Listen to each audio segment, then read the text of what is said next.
Hey, this is Jerry in Tucson.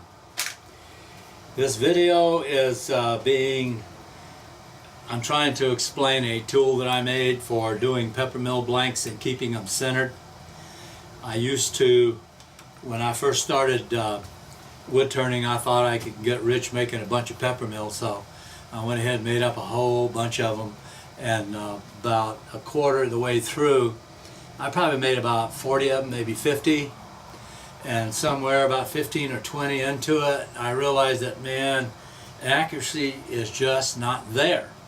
So what I would do was, I had a chuck, one chuck, Nova G3 with a 50 millimeter jaws. I had a 12-inch lathe. It doesn't really matter. What I would do was chuck up my piece, or get my piece put in a lathe. I would use I think I use a faceplate. I'm not really sure how I did it at the very beginning before I invented my chuck plate, but I was using something to mount them in. Oh, I was using the spur, duh.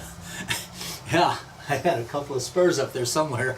But anyway, I was using a spur to mount it into the chuck, and then over here I'd use this particular live center. It's a revolving head Rockwell, or a live center that Rockwell sold back in the 80s.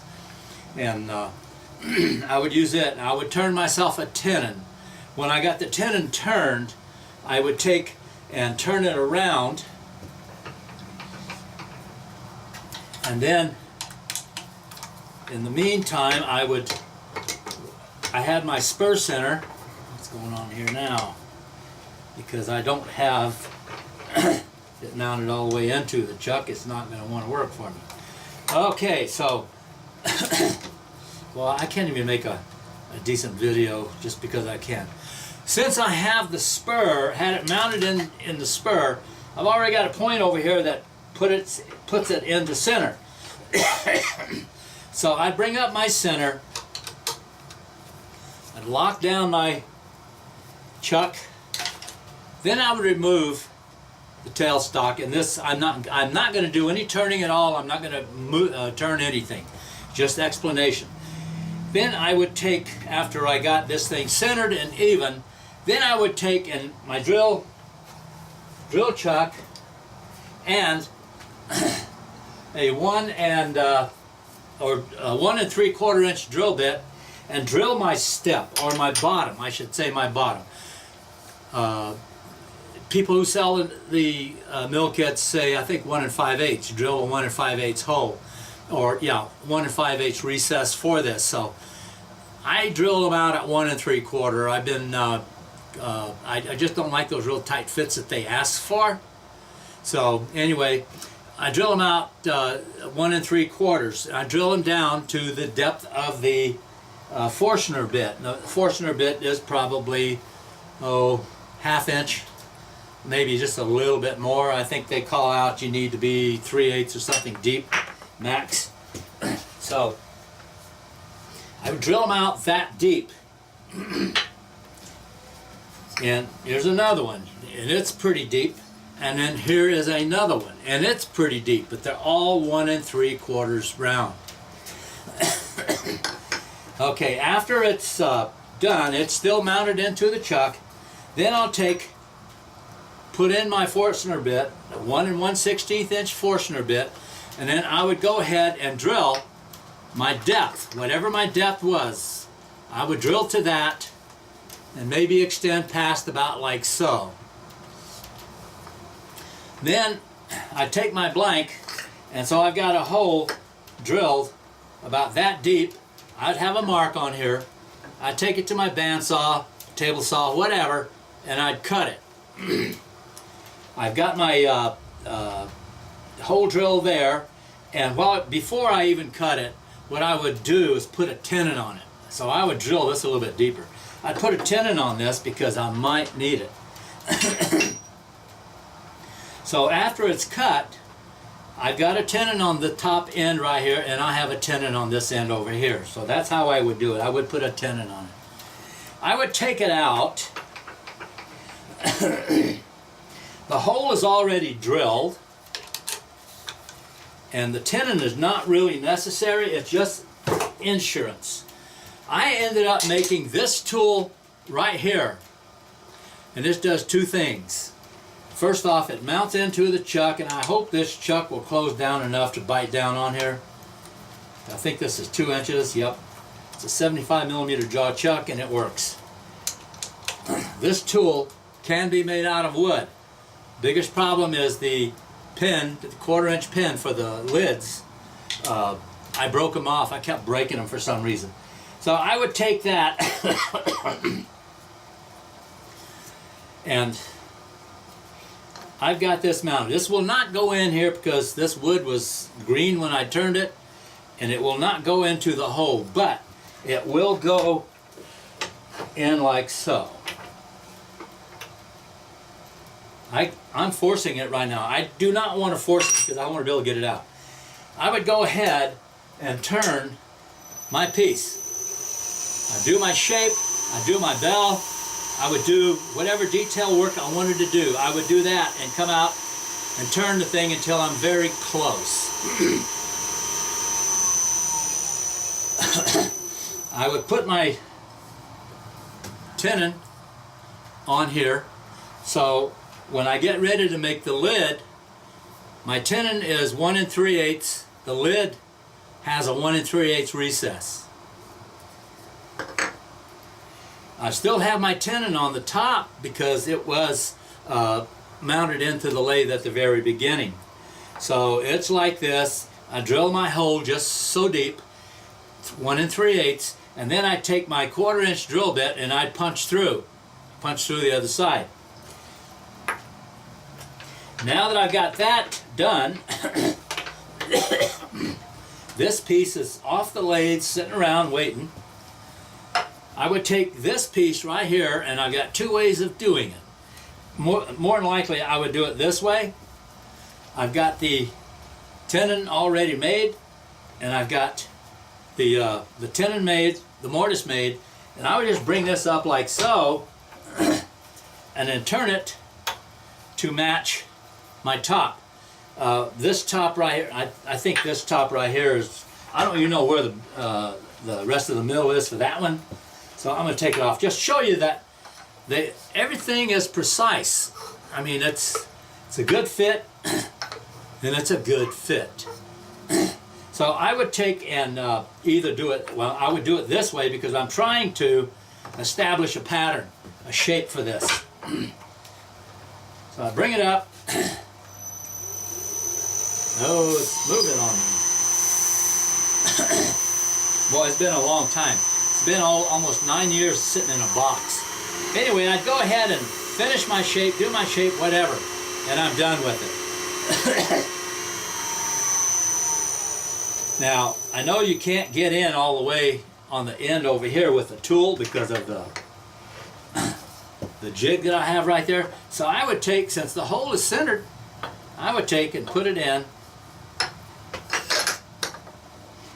bring up my live center, like so, go ahead and finish my shape.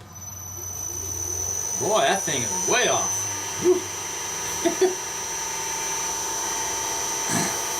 Yeah, it's been a long time sitting in a box, but that's how I would do it, and I generate all my shapes and stuff, and I could do it all while it's in one piece, and one piece is this.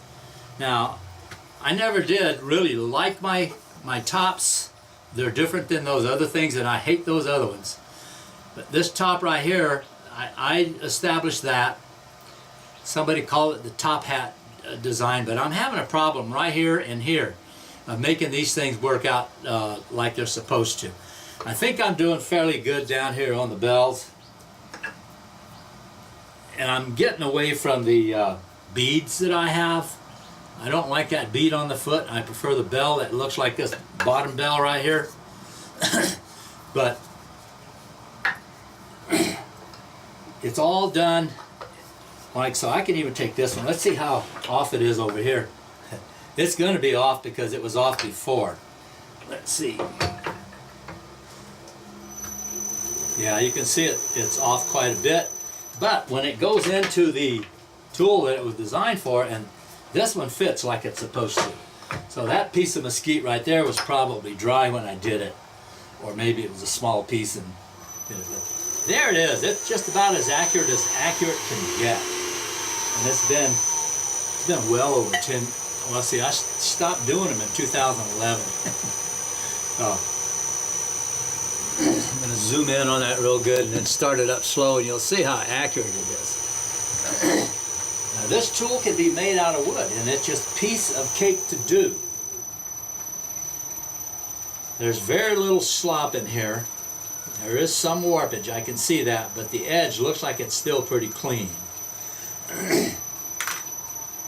And I know it's centered, and it's right on the money back here at the tailstock. But right here I can see there might be a 64th up and down movement as it makes each rotation. What you can do is, if you want, you can do that. Take the other one and stick on there without having to shut the lathe off. But this one won't go because it's stuck. Let's see, I might be able to get it. I'm always one for trying something new. I'm pushing it on. That's not good. And it is, oh yeah, I can see a space in the hole where it's egg-shaped as opposed to round. So, anyway, that's the tool. The tool is just a simple piece of cake to make. What you have to do is, if you make one out of metal, you need a piece of aluminum, and aluminum is easiest because you can do it on your lathe. This was done in a machine shop lathe, and this was done when I first started farting around with the milling, so it's pretty rough, but nowadays my stuff is, the quality is so much better. But you need a piece of aluminum, 3 1/4 inches long, 2 1/2 inches OD. Cut yourself a tenon. It doesn't matter what your tenon is. Use your favorite tenon size that you use.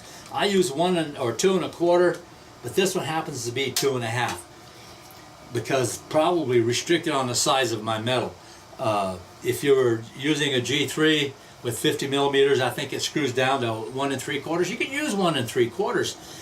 The only critical dimensions you have is going to be this dimension right here, 1 1/16 OD.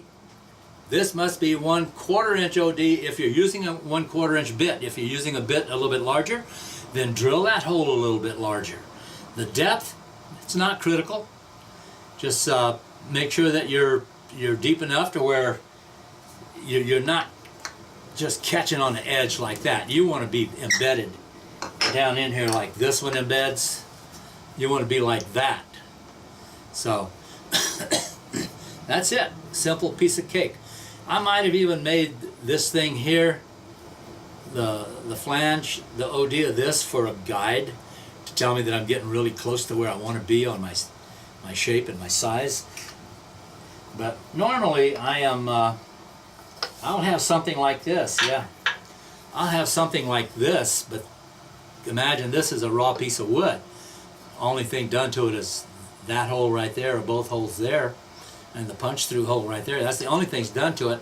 Now I'll take and just start whittling that down to where it starts looking good with the bottom half of the mill, and then when I got it where I want it, then I'll detail it and whatever, and then call it quits.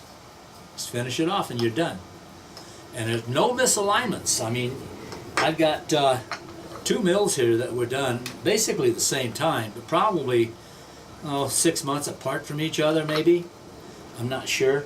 The details are, actually this is when I first started. I did those beads because I didn't know any better. So I made the beads, and I really don't like that bead on the foot. This is another one that I did when I first started. This is a piece of eucalyptus, and it's still an outstanding looking piece of wood. No stain on it. This was probably a little bit later because the bead is no longer on the bottom, and now I got more of a bell shape and one single bead. But now what I started doing is, after I designed that bead right there, that's pretty much all of my beads on my pepper mills. It's my signature, I think. So this is it. It's real simple. Another one right here that just I can take it, put it on any pepper mill that I have in my box, and I still have about, oh shit, about 6 of them, 7 of them. Can't even give them away anymore. So maybe they're ugly, but there we are. That's Jerry's Pepper Mills, or Mills. Ah, crap! I'm in the water. When I have when it rains out here, Tucson, Arizona, when it rains, I have a flood going through my shop. You can see there's my lathe. There's the floor. There's one half of that flood right there, and then there's the other half right there. And it comes through the door from outside, because when I built this patio, this patio was for a patio. I wasn't planning on having a shop. I didn't have a hobby. So anyway, that's it. This is my shop. Piece of cake, 2 1/4 inch or a tenon. Fits your lathe, whatever size you want. I'm gonna have to try to hide my fingers. There you go. A tenon, 1 1/16 and a 1/4 inch. Or if you drill a 5/16 hole, make that 5/16. It's got to be snug. Your hole can go crooked inside the piece of wood, but when you mount them into here, you're mounted into your chuck. Damn.